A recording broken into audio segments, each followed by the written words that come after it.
वारीचा घेतला पावलांनी आम्हा वाळवंटी तुझी सावली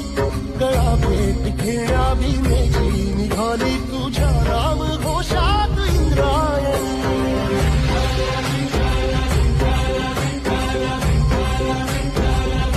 भिडे आसमंती ध्वजा वैष्णवांची उभी पंढरी आज नारावली तुझे नाव ओठी तुझे रूप ध्यानी जीवाला तुझी आस गाला गली